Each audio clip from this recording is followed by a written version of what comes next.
Ya, assalamualaikum warahmatullahi wabarakatuh. Saya melihat ini penggugat dari ijazahnya Mas Gibran.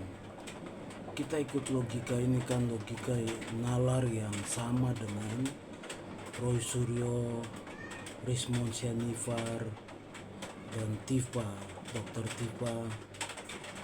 Itu mereka menuntut Pak Jokowi punya ijazah palsu, sama dengan ini yang menuntut ijazahnya Mas Gibran. Kami sebagai rakyat melihat logika ini yang mereka bawa terus, sehingga kita, karena ini ada dukungan-dukungan dari kelompok-kelompok atau intelektual, bahkan partai ada yang mendukung di dalam ini.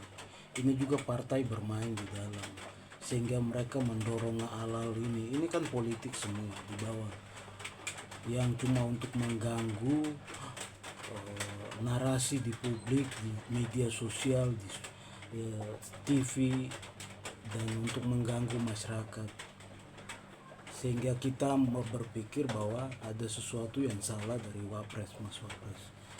Padahal kalau kita saya ikutin seorang peneliti yang perempuan cukup bagus logikanya, Inalim.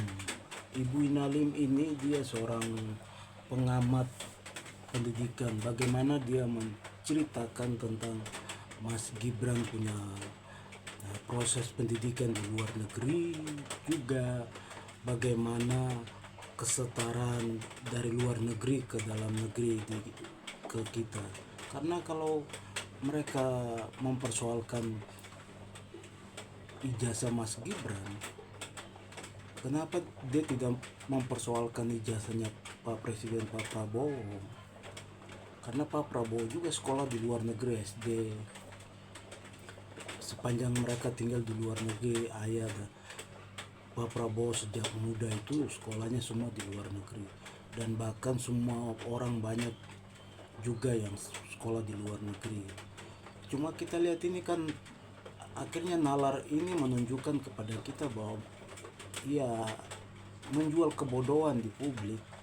Ini yang menuntut Wapres ijazahnya ini itu sebetulnya orang-orang yang menjual kebodohan di ruang publik. Karena kita tahu bahwa orang itu nggak tahu dari daerah mana itu. Ya kita nggak usah sebut daerahnya. Ya itulah cara berpikir mungkin mereka seperti itu. Itu menggambarkan karakter pribadi wilayah dari orang itu juga, bahwa kebodohan di sana itu seperti itu. Sekalipun mereka sekolahnya tinggi-tinggi, tetapi kebodohan intelektual mereka seperti itu. Juga ada seorang dosen dari IPB Bogor juga bicara tentang Gibran ijazahnya ijazah SD. Nah ini tambah rusak lagi nalar berpikir. Jadi itu yang kita sebagai rakyat melihat, ini ada apa? Memang ini politik, tapi sangat-sangat keterlaluan di ruang publik, di media sosial. Assalamualaikum warahmatullahi wabarakatuh.